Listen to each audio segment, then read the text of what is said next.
ආයුබෝවන් දුවේ පුතේ. අද පරිසරයේ පාඩම මිනිසුන් වැඩ කරන තැන්. දෙවෙනි කොටසෙන් අද මොනවද බලමු සාකච්ඡා කරන්න කියලා. අපි අද සේවා ස්ථානයක් නරඹමු. අපිට උදව් කරන අය එහෙම නැත්නම් අපිට යම්කිසි සේවාවක් ලබා දෙන ස්ථානයක් පිළිබඳව නරඹන්නයි සූදානම් වෙන්නේ. මේ වැඩබැම නිරීක්ෂණය කරද්දී වැඩ කරන අය පිරිමි අයද කාන්තාවන්ද ඇඳගෙන සිටින ඇඳුම් පැළඳුම් පිළිබඳව සිදු කරන නිෂ්පාදනය නැරඹූ ස්ථානය සකස් කර ඇති අයුරු ඒ කියන්නේ ගොඩනැගිල්ල සහ එහි අවට පරිසරය භාවිතා කරන උපකරණ යන්ත්‍ර සූත්‍ර ඒගොල්ලන්ගේ ආරක්ෂාව සඳහා යොදාගෙන ඇති ක්‍රියාමාර්ග උපකරණ මොනවද කියලා හොඳින් විමසිලිමත්ව බලන්න ඕනේ. හොඳයි එහෙනම් දුවේ පුතේ අපි පිඟන් කර්මාන්ත ශාලාවක් කොහොමද ක්‍රියාත්මක වෙන්නේ කියලා නරඹමු.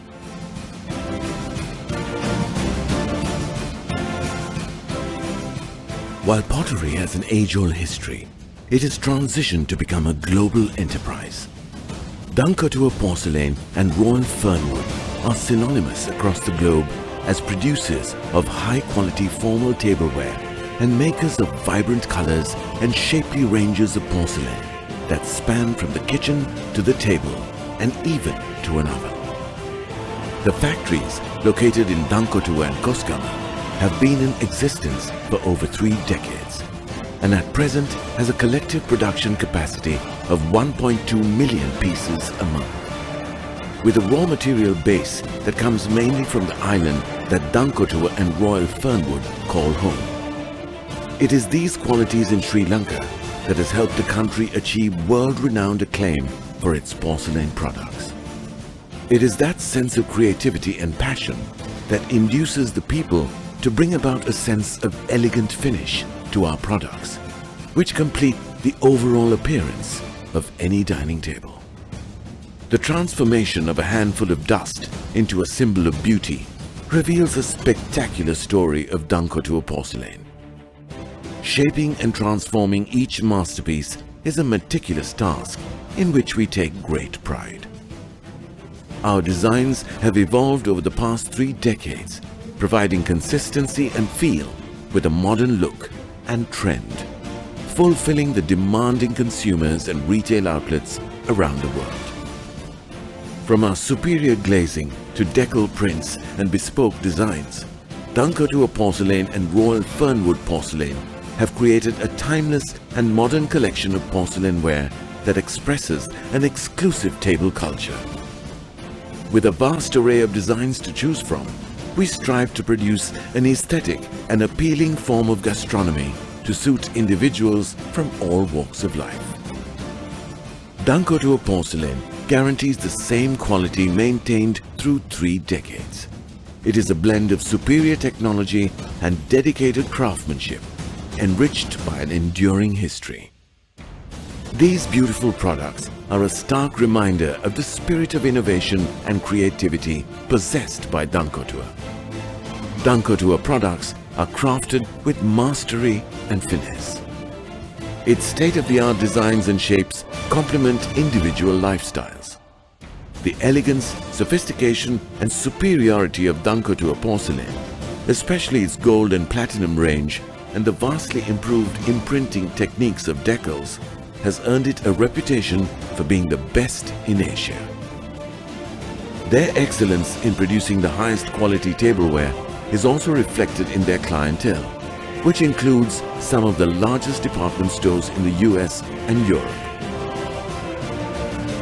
Dankotua porcelain and Royal Fernwood porcelain have created their own niche in the porcelain tableware market worldwide. From the potter's wheel to sophisticated technologically advanced equipment, they have grown to be global giants. So the next time you take a sip from your ඔළුවේ පුතේ දැන් පේනව නේද අපි පාවිච්චි කරන පිඟන් උපකරණ හදන්න කොච්චර වෙහෙස මහන්සියක් වෙනවද කියලා. අපි අතින් මේ එකක් බිඳුනොත් ඉක්මනින්ම කැඩිලා යනවා. නැවත හදන්න බෑ. නමුත් මේ බඳුන් අපි අතට එන්න කොච්චර මහන්සියක් වෙනවද කියලා දුවලා පුතාලා හොඳ අවබෝධයක් ලබා ගන්න ඇති. ඉතින් අපි තවත් අපිට උදව් වෙන අය කීප දෙනෙක් පිළිබඳව කතා කරමු. කතුරු, පිහි, මුවත් කරන අය. මෙයාලා අපට පිහි, කතුරු ආදී මුවහත් කර ලබා දෙනවා. ඒයින් අපට වැඩ පහසු වෙනවා වගේම පිහි කතුරු නැවත නැවත භාවිතා කරන්නත් පුළුවන් වෙනවා. හැබැයි මේගොල්ලන් පිහිය මුවහත් කරද්දී ඒගොල්ලන්ගේ අත තුවාල වෙන අවස්ථාත් තියෙනවා. එතකොට මේගොල්ලන් පාවිච්චි කරනවා මෙන්න මේ වගේ මුවහත් කිරීමේ උපකරණයක්. පරණ බඩු එකතු කරන අය. ඒගොල්ලොත් තමන්ට සුදුසු පරිදි වාහනයක් සපයගෙන තැන තැන තියෙන ගෙවල් වල පරණ බඩු එකතු කරලා ගෙනිහින් විකුණනවා තොග වශයෙන් එකතු කරන තැන්වලට. ඒයින් අපි පරිසරය පිරිසිදු කරනවා, ආරක්ෂා කරනවා. ලියුම් බෙදන්න. මෙයාලා අපේ ගෙදරට එවන ලියුම් බඩු ගෙනල්ලා දෙනවා. අපට අවශ්‍ය ලියුම් බඩු නියමිත වේලාවට පහසුවෙන්ම ගෙදරට ලබා ගන්න මේ ලියුම් බෙදන අයගේ සහයෝගය ලැබෙනවා. ඉතින් මෙයාලා නිතරම පාරේ ගමන් කරන නිසා දූවිලි වාහනවල දුම් නිසා ලෙඩ වෙන අවස්ථාත් වැඩි. මාළු වෙළෙන්දා. මාළු වෙළෙන්ද අපට මාළු ලබා දෙනවා. ඒයින් අපිට කෑමට අවශ්‍ය මාළු ලැබෙනවා.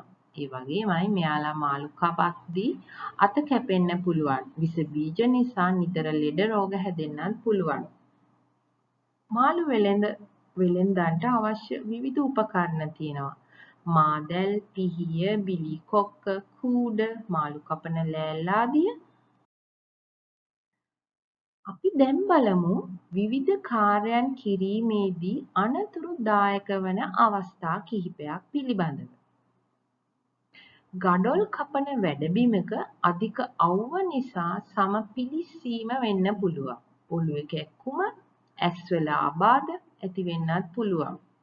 නිතරම මැටි සහිත ස්ථානයක ගමන් කරන නිසා යටිපතුල් රත් වෙලා පිළිස්සෙන්න පුළුවන්. ඒ වගේම කළුගල් කඩන වැඩබිමක භාවිතා කරන අවියායුධ නිසා අත්පා තුවාල වීම, ශරීරයේ වේදනාවන් ඇති වෙන්න පුළුවන්. කළුගල් කෑලි ඇසට විසික්වීමෙන් තුවාල වෙන අවස්ථාත් වැඩි. ඒ වගේම ඇඟිලි තැලෙනවා සමහර වෙලාවට මිටියෙන් ගහද්දි. ඉතින් ඒක නිසා සෑහෙන දුකක් විඳිනවා කළුගල් කඩන අය. වී කොටන මෝලක විශාල යන්ත්‍ර තියෙනවා. ඒවට අත් අහුවෙලා තුවාල වෙන්න පුළුවන්. ඒ වගේම ඒ මැෂින් වල අධික ශබ්දය නිසා ශ්‍රවණ ආබාධ ඇති වෙන්නත් පුළුවන්. ඔව්දුවේ පුතේ අපි දැන් බලමු අපි එදිනෙදා නිවසේදී පාසලේදී විවිධ කාර්යයන් කිරීමේදී අනතුරු වෙන්න පුළුවන්. ඒවයින් ආරක්ෂා වීමට මොනවද කරන්න පුළුවන් කියලා. මකුළු දැල් කැඩීමේදී, දූවිලි පිසීමේදී මුඛ ආවරණයක් පළඳින්න පුළුවන්. ඒ වගේම විදුලි උපකරණයක් ක්‍රියා කරවීමේදී රබර් සෙරෙප්පු දෙකක් පැළඳීම කරන්න පුළුවන්. තනකොළ කපන මැෂින් එකක් එහෙම ක්‍රියාත්මක කරද්දී බූට් සපත්තු, අධික ඇඳුමක්, දිග කලිසමක්, ඒ වගේම ඇස් ආවරණයක් වගේ දේවල් පාවිච්චි කරලා ආරක්ෂා වෙන්න පුළුවන්. අපි බලමු දැන් වැඩබිම වලදී ආරක්ෂාවට මොනවද කරන්න කියලා. ගොවිතැන් කටයුතු වලදී අධික අවුවට හිස නිරාවරණය වන නිසා හිස් වැසුම් පළඳිනවා.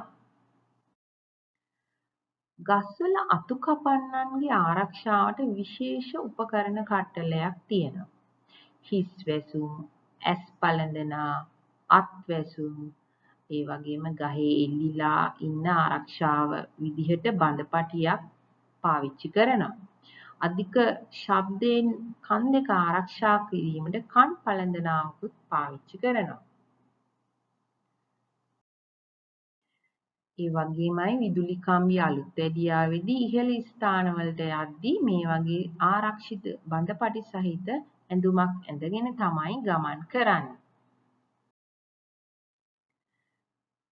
ඔව් දැන් අපි බලමු පුතේ ඉදිකිරීම් කටයුතු සිදු කරන ස්ථානවල සිමෙන්ති පෑගීම නිසා අත්පාවල ඇති තුවාල සිදු වෙන්න පුළුවන්. ඒ වගේම එසේ නොවන්නට පාවහන් හා අත්වැසුම් පළඳිනවා. හිසට විය හැකි අනතුරු වළක්වා ගන්න හිස් වැසුම් පළඳිනවා. මාර්ග නඩත්තු කරන ස්ථානවල අය බූට් සපත්තු පළඳිනවා. ඒ වගේම තද අවරශ්මියෙන් මිදෙන්නට හිස් වැසුම් පළඳින අතර අධික කලිසම් හා කමිස අඳිනවා. පෑසුම් කටයුතු ඒ කියන්නේ වැල්ඩින් වැඩ කරන අය මුහුණ ආවරණයක් පළඳිනවා. ඒ වගේම අත්මේස් පළඳිනවා පිලිස්සීමෙන් ඇතිවන හානිය අවම කරගන්න. කෘෂිකර්මාන්තයේදී දුහුවිලි වලින් විස බීජ වලින් ආරක්ෂා වීමට මුඛ ආවරණ පළඳිනවා. ඔදුවේ පුතේ අපි දැන් බලමු වැඩබිමේදී දැනෙන වෙහෙස නිවා ගන්න කියන කවි කිහිපයක්. ටාං ටීං කම්මලේ යකඩ තලනවා තලන යකඩ දමාලා උදළු හදනවා වැව් කපා ඇල හදා වතුර එවනවා කුඹුරේ වතුර පිරීලා ගොයම් හැදෙනවා ගල් වලේ ගල් කඩා පාර හදනවා පාරේ තාර දමාලා ට්‍රැක්ටර් යනවා සේරම අපි එක් වෙලා වැඩෙහි යෙදෙනවා ඒ හින්දා අපේ රටට කිරි ඉතිරෙනවා ඒ හින්දා අපේ රටට කිරි ඉතිරෙනවා. අපි දැන් බලමු මාදලක් අදින වෙලාවේදී කියන ගීතය. ඕඩි හෙලෙයි හෙලෙයියා අදිමු පොදල හොයියා ඕඩි හෙලෙයි හෙලෙයියා අදිමු පොදල හොයියා තෝරු බලයෝ අංජිලාවෝ මෝරු පරව් කුඹලාවෝ මේවා මුදු මාළු අදිමු කොදල යාළු පොකිරිස්සොද හාල් මැස්සෝ කූනිස්සොද පියා මැස්සෝ මේවා මුදු මාළු මේවා මුදු මාළු අදිමු කොදල යාළු අදිමු කොදල යාළු කෙලවල්ලෝ කාරල්ලෝ අංගුලුවෝ සහදෙල්ලෝ අදිමු කොදල යාළු ඕඩි හෙලෙයි හෙලෙයියා අදිමු කොදල හොයියා ඕඩි හෙලෙයි හෙලෙයියා අදිමු කොදල හොයියා. හොඳයි දුවේ පුතේ අපි දැන් බලමු වැඩබිම්වල කාර්ය පහසුවෙන් සිදු කර ගැනීම සඳහා භාවිතා කරන ඇඳුම් පැළඳුම් වල හා උපකරණවල ආකෘතියක් නිර්මාණය කරන්න. දුවල පුතාලට පුළුවන් ඉනිමගක්, මුඛවාඩමක්, හිස් වැසුමක්, උදැල්ලක්, රේඛයක් මේ වගේ කැමැති උපකරණයක් කැමැති විදිහට නිර්මාණය කරන්න. අවශ්‍ය දේවල් සපය ගන්න අම්මලා තාත්තලාගෙන් සහයෝගය අරගෙන ලස්සන නිර්මාණයක් කරලා පාසල ආරම්භයේදී ගුරුතුමියට පෙන්වන්න. එහෙනම් දුවේ පුතේ අද පාඩමින් සමුගන්නවා. ආයුබෝවන්.